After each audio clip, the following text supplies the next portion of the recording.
Bonjour, bienvenue dans Canary Call. Trouver sa propre raison d'être pour inventer ou réinventer son métier est au cœur des préoccupations de beaucoup aujourd'hui. Les crises écologiques, sociales et sanitaires rendent le sujet encore plus brûlant. Je suis Perrine Gruat et j'ai créé Canary Call pour mettre en lumière celles et ceux qui réussissent à conjuguer au présent leurs talents, leurs convictions personnelles, les besoins du monde avec leur métier. Ma manière à moi de donner du sens à mes compétences est de contribuer à l'épanouissement professionnel de celles et ceux qui s'engagent au service d'une économie durable et inclusive. Avec Canary Call, mon objectif est de convaincre de miser sur ces canaris qui sonnent l'alerte et agissent juste à temps. Leur engagement est contagieux. En les écoutant, les portes des possibles s'ouvrent et l'envie d'agir gagne. Mathieu Dardaillon nous partage son cheminement d'entrepreneur social. Il est le cofondateur de Ticket for Change et à l'initiative de la coalition des grandes écoles de la transition.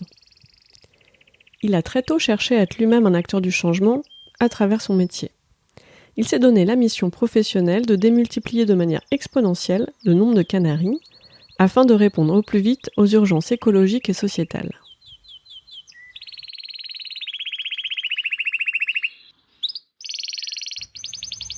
Bonjour Mathieu. Bonjour Perrine. Merci de nous recevoir aujourd'hui chez Ticket. Merci à toi d'être venu.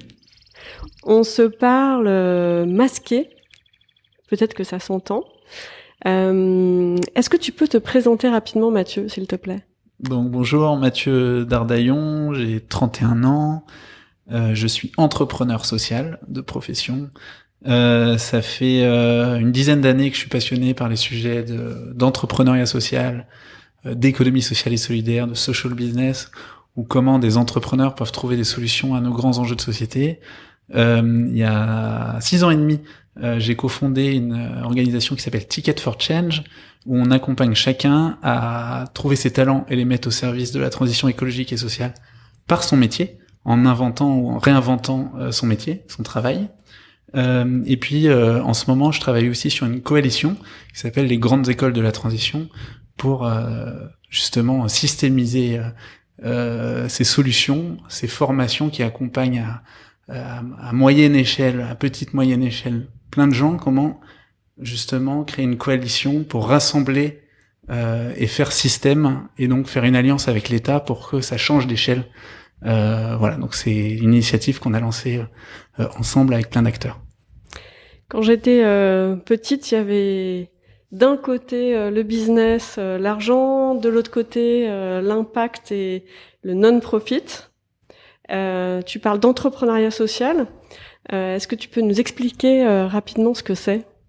Ouais, donc je suis aussi issu de ce cheminement où j'avais d'un côté le monde associatif, les ONG qui me passionnaient par le sens et l'utilité qu'il y avait, mais qui pouvaient me frustrer par la complexité de trouver des modèles durables en fait économiquement. De l'autre côté, le monde de l'entreprise où il y a la performance, il y a l'efficacité, mais en même temps, il n'y avait pas forcément ces questionnements éthiques ou sur l'impact sociétal. Et du coup, j'ai trouvé un peu le yin et le yang dans l'entrepreneuriat social. On essayait de rassembler le meilleur de ces deux mondes, c'est-à-dire une finalité sociale environnementale avec comme moyen la performance économique. Mais la performance économique n'est qu'un moyen au service de l'impact et pas l'inverse. Et donc j'ai découvert ça par des lectures, des rencontres il y a 10 ans. Et du coup, je suis un peu tombé assez tôt dans cette marmite-là. Et du coup, passionnant de voir comment on essayait de réinventer des modèles en essayant de réunir le meilleur de ces deux mondes. Mais alors justement, t'es tombé tout petit dans la marmite de l'impact. Est-ce que tu peux nous retracer ton cheminement par rapport à ça ? C'est assez tôt, effectivement, je me suis posé des questions sur vers 18, 20 ans, un peu dans quel type de métier, quel type de profession j'aspirais à être plus tard. Et en fait, je savais pas, comme plein de gens à cet âge-là. Et en fait, ce que je savais, c'est que j'avais oui, ça, je me rappelle. Moi, je sais toujours pas ce que je voudrais faire quand je serai grande, alors je compatis. Donc mais c'est peut-être rassurant, hein, toujours en questionnement, toujours en recherche, toujours en quête. Ce que je sais, c'est que j'avais 3 motivations, 3 drivers très forts. Le premier, c'est d'avoir un impact positif, trouver du sens dans tout ce que je faisais au quotidien, et servir quelque chose de plus grand que moi ou mes intérêts personnels. La deuxième chose, c'est une recherche d'efficacité, de performance. J'ai besoin d'être dans un environnement vraiment où il y a cette recherche d'efficacité et où je sens que je contribue à faire avancer les choses. Et la troisième chose, c'est du fun, du plaisir, être avec des gens qui me donnent de l'énergie, où je m'amuse sur le chemin, avec des personnes qui me tirent vers le haut. Donc ça, c'était mes 3 moteurs. Bon, mais ça mène un peu à tout ou à rien à la limite. Et donc, c'est après que j'ai dû cheminer. Et puis, comme je le disais, c'est venu au tout début par des lectures. Les 2 principales, les 2 premières en tout cas, 80 hommes pour changer le monde, de Mathieu Leroux et Sylvain Darnil, et Vers un nouveau capitalisme du professeur Younous. Et là, j'ai découvert ces concepts d'entrepreneuriat social, et d'une économie, d'entrepreneurs qui conçoivent l'économie autrement. Après, j'étais en école de commerce, et du coup, ça a orienté aussi la manière dont je voulais voir la suite. J'ai aussi fait 9 mois d'expérience sur le terrain avec un ami Jonas. On est parti 3 mois aux Philippines, 3 mois en Inde, 3 mois au Sénégal, travailler avec des entrepreneurs sociaux sur différentes thématiques. C'était hyper inspirant. On voyait le quotidien, leurs joies, leurs difficultés. Et puis en Inde, j'ai découvert au milieu de ce voyage-là un concept juste génialissime, ça s'appelle le Jagriti Yatra, c'est-à-dire voyage éveil en hindi. Le concept, c'est que chaque année, il y a 450 jeunes qui montent dans un train et qui vont rencontrer des acteurs de changement, des rôles modèles autour de l'Inde. Et le but, c'est d'inspirer les jeunes à devenir le changement qu'ils veulent voir dans le monde, parce qu'ils voient que c'est possible, ils voient des rôles modèles extrêmement inspirants qui l'ont fait avant eux. Et donc, ça leur donne l'audace d'imaginer qu'ils peuvent peut-être à leur échelle aussi imaginer quelque chose pour leur pays, trouver des solutions à leurs problèmes sociétaux. Incroyable, comment ça s'appelle ? Jagriti Yatra, voyage éveil. Génial. Et donc, moi, en découvrant ce concept-là, moi, ça m'a bouleversé personnellement. Je me suis dit, c'est juste incroyable. J'ai des exemples que l'impossible est temporaire. Des gens qui ont commencé avec 11 lits dans un hôpital à faire les choses différemment. Aujourd'hui, il y a 36 millions de personnes dans le monde qui ont bénéficié de cette solution qui a été répliquée partout. Tout le monde pensait que c'était impossible quand ils ont commencé avec 11 lits, 36 millions de personnes. Donc c'est juste incroyable. Et donc plein d'exemples comme ça. Et donc je me suis dit, ce concept-là d'emmener un peu en voyage initiatique des jeunes à la recherche d'eux-mêmes, enfin, à mieux comprendre leur pays, ses défis, mieux se découvrir eux-mêmes et toucher leur pouvoir d'agir, ça c'est incroyable. Et donc c'est ça qu'il faut qu'on fasse en France. C'est comme ça qu'a commencé Ticket for Change, ça c'est en 2013-2014. Puis ensuite, on a étoffé notre offre d'accompagnement avec plein de choses, du présentiel, du à distance, etc. Mais c'est comme ça que je suis rentré concrètement de toutes ces inspirations, avec ce cheminement, jusqu'à en faire aujourd'hui mon métier. Voilà.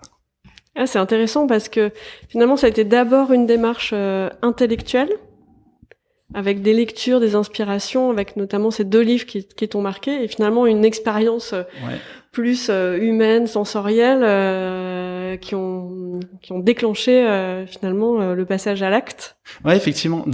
Ce qui est sûr, c'est qu'il y a les 2 dimensions, et ça, dans tout passage à l'action, je crois qu'il y a toujours un croisement de l'émotionnel et du rationnel, du cerveau droit, du cerveau gauche. Après, dans la manière dont je le raconte, c'est effectivement comme ça que ça ressort très fortement, que l'expérientiel à la fin est ce qui permet le déclic. Après, peut-être avant, dans l'adolescence ou etc., il y avait j'ai fait un voyage humanitaire avant à Madagascar qui m'a aussi fortement influencé. Enfin, en fait, c'est une succession de déclics ou d'un cheminement. Donc là, quand je le raconte, il y a que 2-3 étapes. Mais il faudrait creuser, je pense c'est hyper intéressant de creuser pour chaque personne quelles ont été les étapes les unes après les autres, est-ce qu'elles ont été plutôt rationnelles ou émotionnelles, etc. Il faudrait creuser en profondeur, mais c'est vrai que en tout cas l'émotionnel joue un rôle absolument fondamental. Pas de passage à l'action, pas de déclic s'il n'y a pas un moment, une expérience transformatrice. Est-ce qu'il y a une démarche, un projet que tu as mené au service de la transition écologique et solidaire dont tu es particulièrement fier ou dont tu aurais juste envie de parler ? Là où la dynamique Ticket for Change, aujourd'hui, c'est ce qui me rend le plus fier dans ce que on a accompli avec l'équipe, parce que en fait, avec Ticket for Change, j'estime avoir un effet démultiplicateur sur ces enjeux de transition écologique et sociale. Nous, Ticket for Change, on n'est pas sur un défi de la transition. Ça veut dire qu'on va pas être sur l'alimentation plus responsable, les énergies vertes, etc. Par contre, on va chercher à révéler chez chacun ce qu'il a de meilleur et le croiser avec des enjeux de société urgents et importants qui vont le toucher personnellement. Et donc, on va pouvoir créer des acteurs de changement qui vont pouvoir s'engager derrière sur 5, 10, 15, 50 ans sur ces sujets-là. Et donc, c'est un effet démultiplicateur parce que toute personne qu'on accompagne va avoir un impact ensuite sur des centaines ou des milliers de personnes directement par son action et aussi par l'inspiration de montrer que c'est possible. Donc, moi,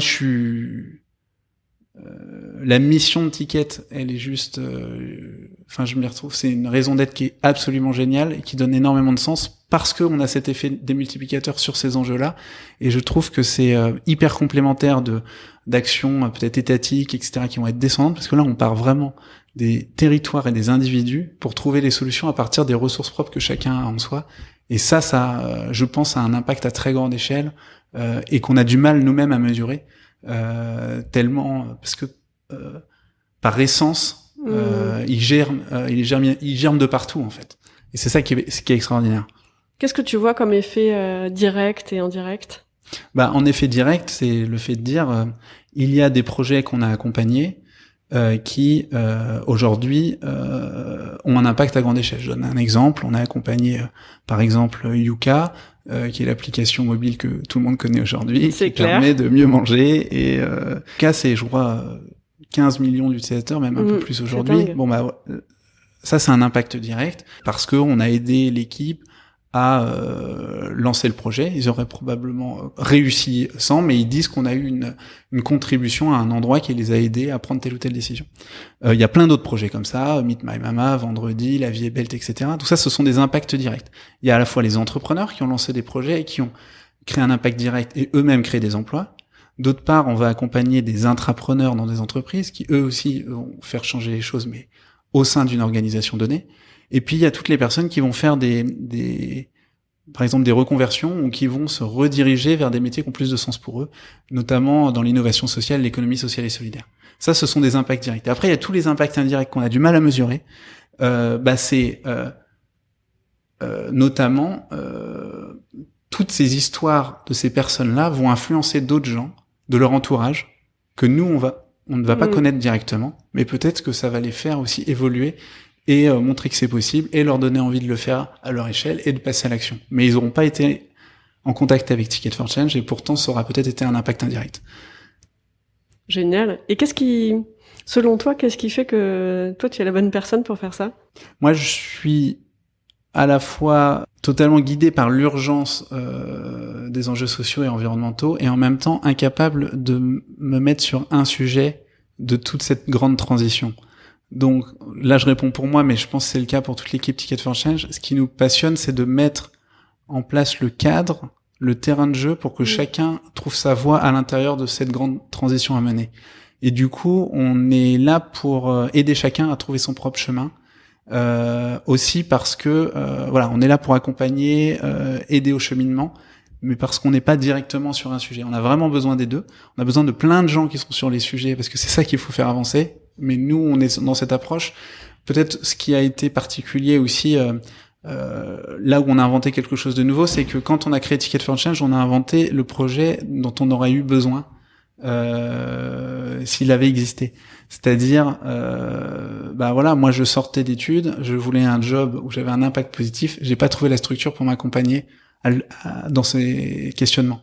Donc, comme on était les bénéficiaires premiers entre guillemets, on a pu concevoir des pédagogies avec des experts qui nous ont accompagnés pour mettre la théorie dessus aussi, pour répondre vraiment à nos besoins. Donc ça a aidé aussi, je pense, dans tout le parcours pédagogique à vraiment répondre à des vrais besoins puisque c'était les nôtres. Ça n'existait pas, alors vous l'avez inventé. Exactement, ouais. Et comment est-ce que tu as appris à faire ça ? avec audace et humilité. Avec audace parce que il fallait essayer des choses. On a essayé, on a amélioré au fur et à mesure, on s'est trompé, on a renforcé, on a mis l'énergie pour que on construise quelque chose de solide sur le fond, avec humilité parce qu'on s'est entouré, on n'avait pas du tout toutes les réponses. Voilà, concevoir des pédagogies pour accompagner plein de gens à cheminer, c'est pas simple. Du coup, on s'est entouré d'experts avec humilité parce qu'on avait besoin de croiser des regards et de s'entourer de beaucoup d'expériences. Donc, on a essayé des choses et on s'est entouré. Je pense que c'est comme ça qu'on a commencé, qu'on a appris au corps aujourd'hui. Parce que finalement, vous formez des gens à faire des trucs que personne n'a jamais fait, en ouais, utilisant des moyens que jamais personne n'a jamais, pour l'instant, encore utilisé. Oui, c'est un bon résumé de ce qu'on essaie de faire. Et comment est-ce que tu continues à apprendre ? On continue à apprendre parce que c'est ça qui est passionnant, c'est que comme on est sur un champ d'exploration immense, il y a toujours des nouveaux champs à défricher. D'abord par les publics. Au départ, on n'était que sur les entrepreneurs sociaux, environnementaux. Puis on a élargi au monde des entreprises et aussi au sujet de toutes ces personnes qui cherchent un métier sans forcément entreprendre ou intraprendre. Donc déjà par les publics, ça démultiplie les sujets. Et ensuite par une amélioration continue de ce qu'on fait. Les pédagogies sont de plus en plus poussées. Au début, on n'avait que du présentiel. Maintenant, on a toujours du présentiel associé à du digital. Et puis, on a des programmes à distance avec des cohortes de personnes qui lui suivent ensemble et qui vont s'entraider un peu en mode co-développement. Enfin, on a poussé des choses. En permanence, on apprend parce qu'on essaie de suivre notre impact le plus précisément possible. Et c'est ça qui nous fait voir où est-ce qu'on a des zones d'apprentissage et des zones d'exploration où en fait on a vraiment le besoin de pousser beaucoup plus loin nos pédagogies. Ça d'une part, et d'autre part aussi, aujourd'hui notre défi c'est vraiment de les diffuser au plus grand nombre. Donc on invente et on explore aussi dans la manière de les diffuser par des partenariats et de plus en plus on va vers peut-être vers l'open source. Donc il y a comment on améliore nos pédagogies, puis il y a comment on les diffuse au plus grand nombre pour qu'elles soient le plus utilisées le plus rapidement possible parce qu'il y a urgence. Je te pose toujours des questions en disant tu réponds toujours par on ou nous. Quel est le rôle du collectif dans tout ça pour toi ? Il est juste absolument central. Ça veut dire que sans collectif, je suis pas capable de répondre à ces questions. Certes, j'ai un rôle important, essentiel, et en même temps, chaque personne dans notre collectif là, c'est-à-dire qu'on n'est pas capable de faire sans les différents maillons. Moi, j'ai un rôle plutôt d'exploration, de vision, de défricher sur la stratégie, contribuer aux pédagogies et aux plaidoyers. Et en même temps, s'il n'y a pas des personnes qui travaillent sur le modèle économique, la gestion, le développement des talents, la compréhension des besoins de nos bénéficiaires, les pédagogies, la réplication, les partenariats, la communication, hein, on n'existe pas. Donc c'est une évidence, mais Ticket for Change n'a cette force et cette capacité à grandir vite que parce qu'on est des talents complémentaires, en essayant d'être à la bonne place chacun pour avoir le maximum d'impact. Voilà. Et est-ce que il y a des sujets en particulier sur lesquels tu te formes toi, ou est-ce que tu t'impliques dans des démarches de développement personnel pour toi ? Le sujet du développement personnel, ça a toujours été un sujet important pour moi qui est à l'origine de ce cheminement de pourquoi je me suis engagé tôt, d'une part, mais en continu, il y a à peu près tous les ans la question de est-ce que je suis à la bonne place, c'est-à-dire est-ce que par rapport à mes aspirations, à ce que je peux apporter au projet, est-ce que je confirme bien que je suis la bonne personne à la bonne place pour continuer à porter ces engagements-là. À chaque fois, je réponds oui, mais je me repose la question et ça amène quand même à faire évoluer ma fonction et puis les fonctions des différentes personnes. Ça, c'est essentiel. C'est une hygiène de travail en quelque sorte. Il y a une date anniversaire, Pas vraiment, ça fluctue. Et puis ça peut être, je dis tous les ans, mais c'est... Par exemple, il y a 3-4 ans, ça a été important. Pendant 5 semaines, j'ai fait que ça. J'ai fait un ticket break. Je suis parti pendant 5 semaines vraiment faire une relecture profonde de savoir est-ce que de relire les 3 premières années et pour pouvoir me réengager dans la durée. Peut-être c'est pas chaque année, mais en tout cas c'est important qu'il y ait ces moments de revalidation. Et tu les fais tout seul? Ouais, ces moments-là plutôt, ouais, absolument. Et sur la question de la formation, en fait, j'ai un luxe, c'est que ma fonction évolue aussi année après année, selon les besoins du projet. Et là, dernièrement, depuis un an et demi, je défriche le sujet du plaidoyer. Et du coup, donc plaidoyer, qui en quelque sorte, on parle de plaidoyer, mais c'est un peu du lobbying dans le monde associatif. C'est comment est-ce que ce qui me passionne, c'est comment est-ce que de notre expérience à petite moyenne échelle, quelques dizaines de milliers de personnes, comment est-ce qu'on peut inspirer des politiques publiques qui auraient besoin des mêmes sujets mais qui savent pas forcément le faire. Donc comment est-ce qu'on pourrait démocratiser, démultiplier l'impact que nous on fait mais que plein d'autres acteurs font à grande échelle. Et donc pour ça, c'est influencer des décideurs, notamment politiques. Ça s'apprend. Enfin, c'est pas inné. Donc on a besoin d'apprendre. J'ai senti que j'avais besoin d'apprendre les mécanismes de pensée, les outils principaux, etc. Donc c'est par exemple à ça dernièrement où je me suis formé, parce que voilà, c'est un besoin aujourd'hui de Ticket for Change, de Ticket pour avoir le plus d'impact possible.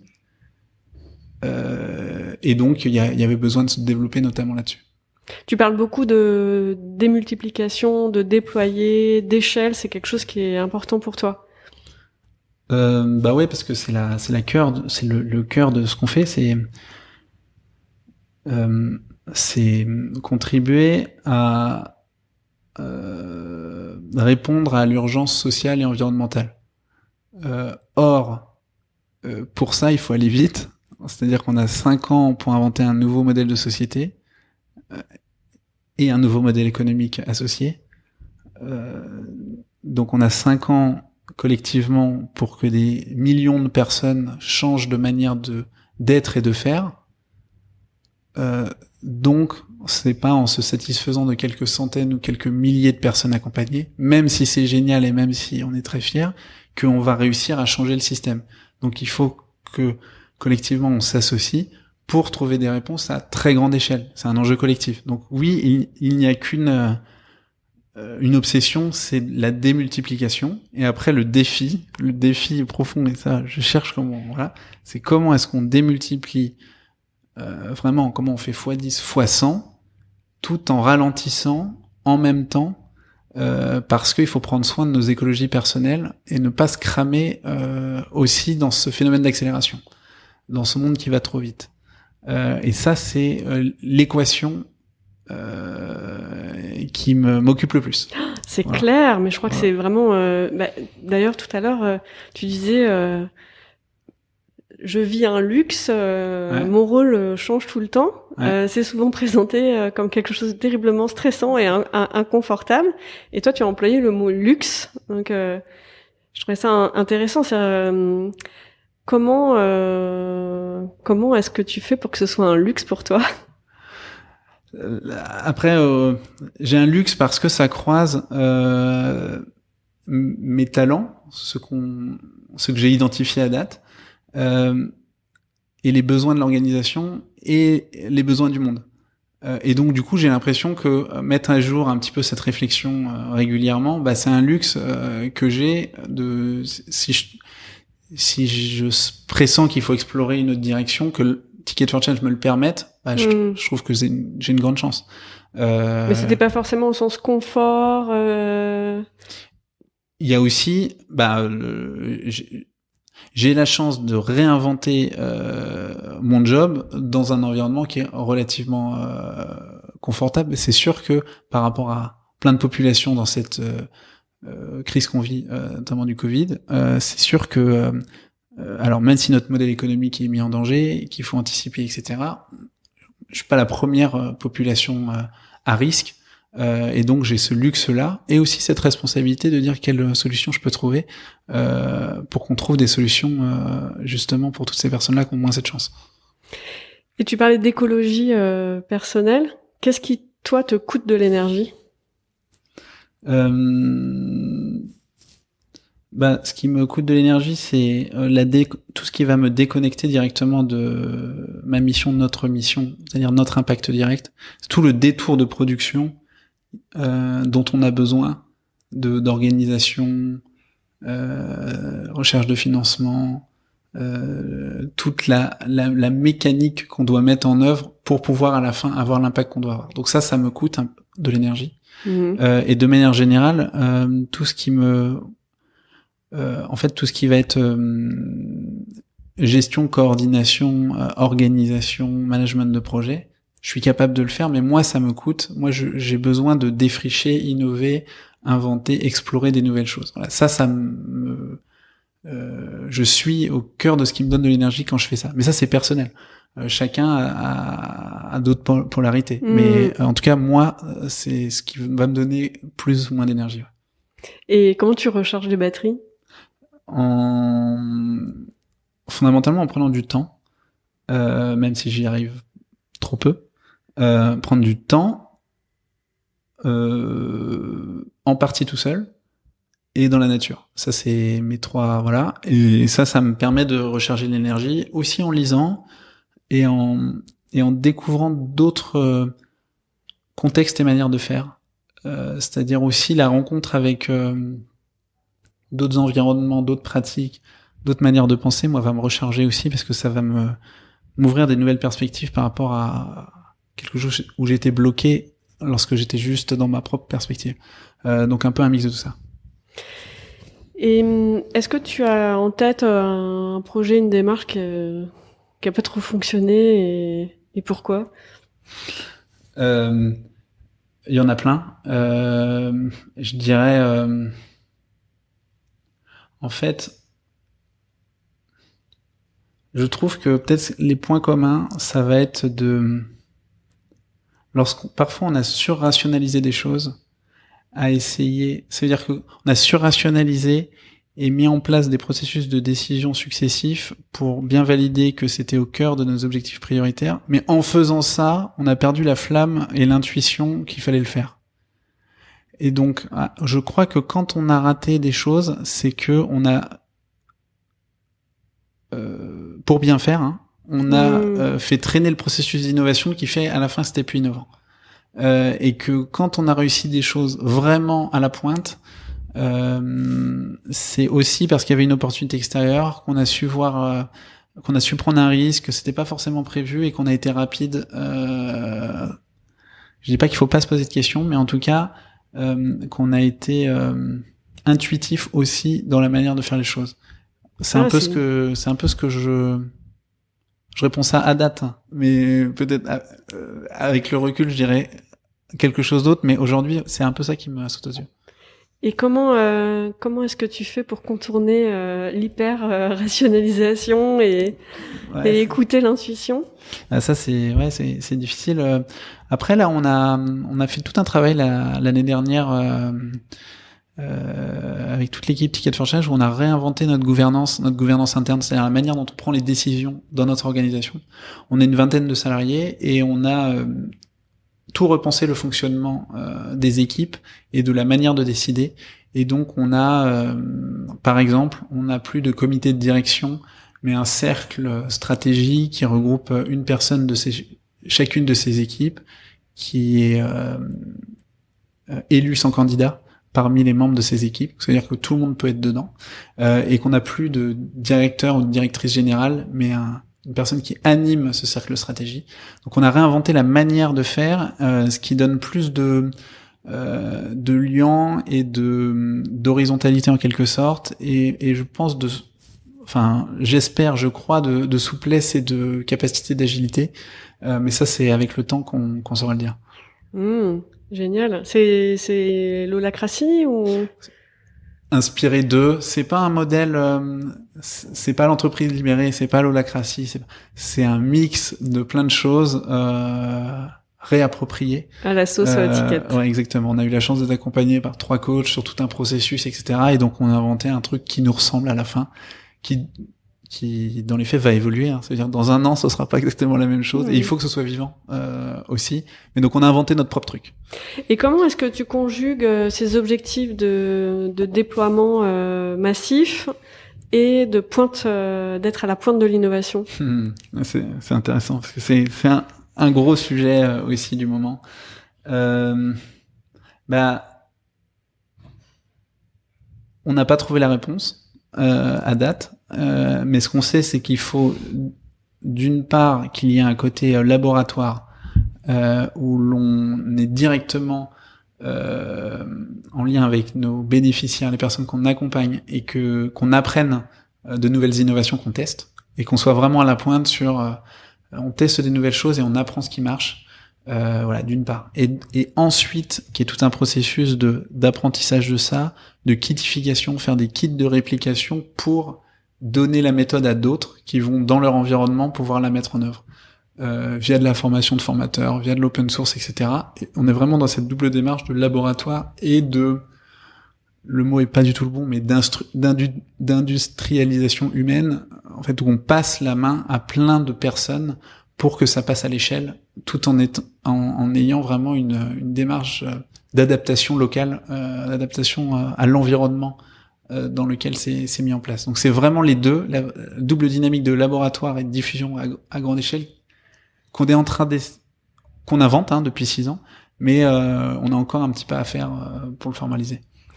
Et aujourd'hui, ces kits, ils sont plutôt à destination des entrepreneurs, des intrapreneurs. Il y a vraiment la deux dynamiques. Lorsqu'on fait de l'impact direct, lorsqu'on forme, on a plusieurs outils, produits, services, à destination des entrepreneurs, des intrapreneurs, des contributeurs. Ça, c'est lorsque Ticket for Change va animer. Et ensuite, toute notre stratégie, c'est de permettre ensuite de former des formateurs, de permettre à des structures, qui peuvent être des incubateurs, des personnes qui accompagnent des reconversions, des associations sur les territoires, de leur donner nos méthodes pour que eux-mêmes puissent s'approprier ces outils-là et accompagner toutes les personnes que eux-mêmes accompagnent dans leurs propres organisations. Et donc là, on a un impact plus indirect. On forme les formateurs et c'est ça qui nous permettra de passer à l'échelle aussi. Et qu'est-ce qui se passe si tu donnes ça justement aux écoles de commerce, au secteur de la formation initiale, pour que les travailleurs de demain démarrent directement du bon pied, entre guillemets? Bah ça fait partie de cette grande réflexion, mais c'est sûr que en fait la réflexion, c'est de dire, si on veut vraiment contribuer à changer le système, il va pas falloir qu'une organisation comme Ticket for Change soit que 10 ou 100 fois plus grande. On sera toujours très petit dans le système, tout en ayant plein de problèmes de gestion, de plein de gens, etc. Voilà. Il vaut mieux qu'on passe la méthode au plus grand nombre, à tous les acteurs qui sont dans l'écosystème, qui influencent l'éducation, l'orientation, la formation. Et donc c'est ça. On se met en danger en faisant ça. Mais c'est comme ça qu'on pense qu'on peut avoir le plus grand impact à plus grande échelle. Donc c'est ça qu'on explore avec différentes écoles, différents partenaires. Et en parallèle, on travaille aussi sur l'initiative de Grandes Écoles de la Transition, qui est un grand rassemblement d'autres personnes qui pensent un peu comme nous aussi. Voilà, donc ça peut paraître confus comme ça, mais on a nos programmes, on essaie de les diffuser au plus grand nombre, mais on essaie aussi de faire du plaidoyer pour essayer de contribuer à changer les politiques publiques dans le même domaine. Tu disais que t'étais pas du tout monosujet ou sur un axe en particulier, mais là, en ce moment, est-ce qu'il y a un sujet, un message sur lequel tu aimerais porter la voix aujourd'hui? Il y a quelque chose qui est au cœur de ce qu'on fait, de nos pédagogies et des questionnements qu'on va apporter, et je pense qu'il est assez universel, c'est la question de se demander ce qu'est la réussite pour soi. Et ça marche pour soi individuellement, pour son organisation qu'on a en entreprise, même collectivement. Voilà, on sort du Covid, enfin on est encore dedans, mais voilà, dans le monde qui s'ouvre après, ce sera quoi réussir, faire société pour nous. Et donc la question de la réussite, si on la resserre juste individuellement, c'est d'inviter chacun à se poser la question, mais ce sera quoi pour moi réussir ma vie? Et c'est des questions qui, et en particulier là-dedans mon travail, c'est des questions qui paraissent tellement évidentes que absolument jamais dans un parcours scolaire on va nous inviter à nous la poser. Donc on passe 20 années à apprendre à l'école, mais jamais on nous amène, enfin en tout cas moi on m'a jamais amené à me poser cette question-là, qui est quand même, on apprend 20 années à l'école et on sait pas pourquoi. On sait pas vers quoi à la sortie, et donc se poser voilà, qu'est-ce qui te rendra vraiment fier, qu'est-ce que tu as envie de vivre dans ton quotidien, dans ton travail, bah c'est vraiment une invitation, et il y a un certain nombre de personnes qui répondent à ça. Bah, j'ai envie d'être utile pour la société, d'avoir un impact positif. Et ben pour toutes ces personnes-là, on peut amener des outils, des méthodes, des cheminements pour trouver sa voie d'acteur de changement. Mais donc la question de la réussite, pour moi, elle est complètement centrale. On la met toujours de côté, sociétalement. Et pourtant, c'est vraiment la question du pourquoi individuel. Quel conseil tu donnerais à quelqu'un qui se dit justement, en cours de carrière, j'ai envie de contribuer à la transition écologique et solidaire. Moi aussi, j'ai envie de poser ma pierre. J'ai envie de donner du sens à mes compétences. Quel conseil tu pourrais donner à ces personnes? Soit la personne sait très clairement dans quel domaine, type de métier, type de structure, et dans ce cas-là, je l'encourage à envisager cette évolution, cette reconversion, etc. Soit elle sait pas exactement comment, et donc c'est possible de commencer avec quelques heures, avec du mécénat de compétences, avec du bénévolat dans tel ou tel projet qui a priori l'intéresse, pour un peu faire un effet ciseau vers ce monde de l'impact, où en fait va passer un tout petit peu plus de temps chaque mois vers ce domaine-là, et ça va lui apprendre aussi à s'acculturer à de nouveaux acteurs, de nouvelles manières de penser, des nouveaux mots, de faire son réseau. Et chemin faisant, elle va pouvoir aussi préciser son projet professionnel, quelles sont ses aspirations profondes, et du coup enclencher cette évolution reconversion. Mais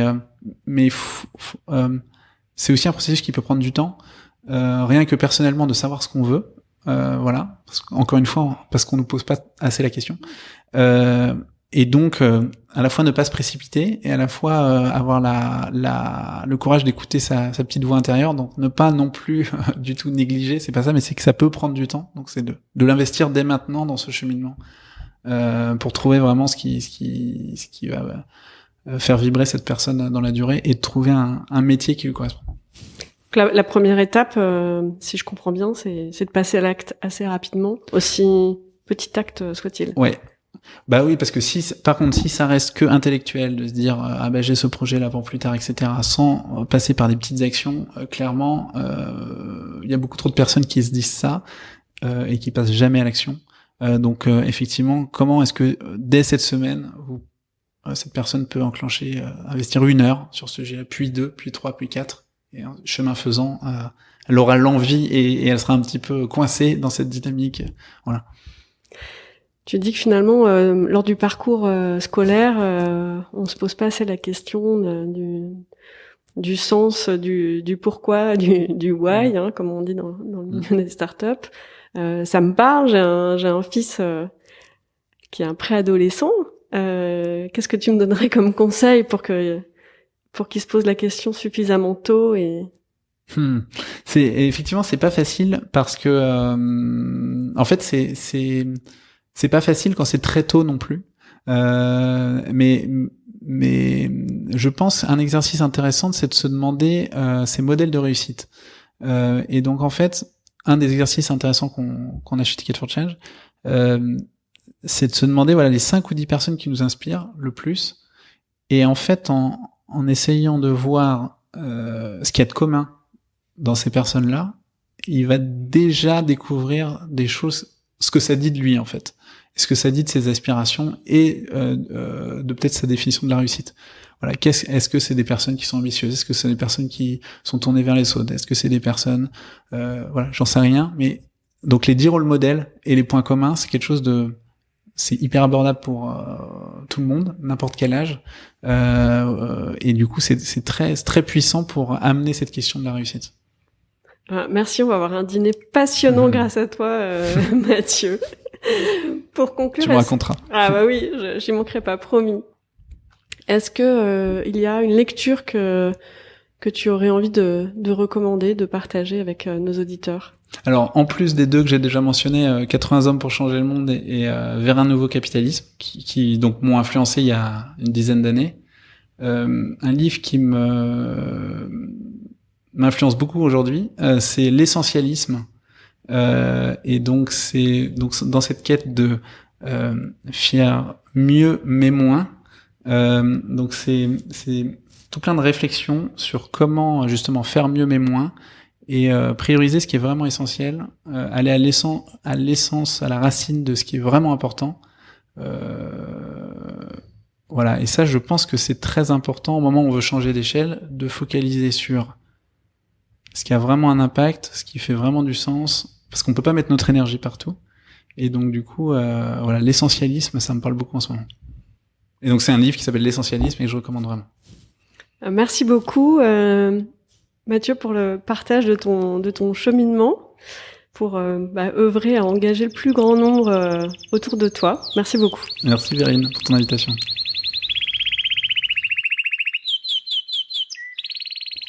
Merci pour votre écoute.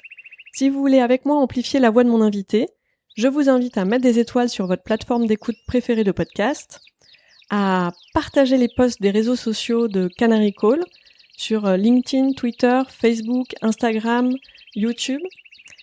Si vous avez des idées d'invités, n'hésitez pas à m'en faire part via mes réseaux sociaux. À très bientôt pour une nouvelle rencontre.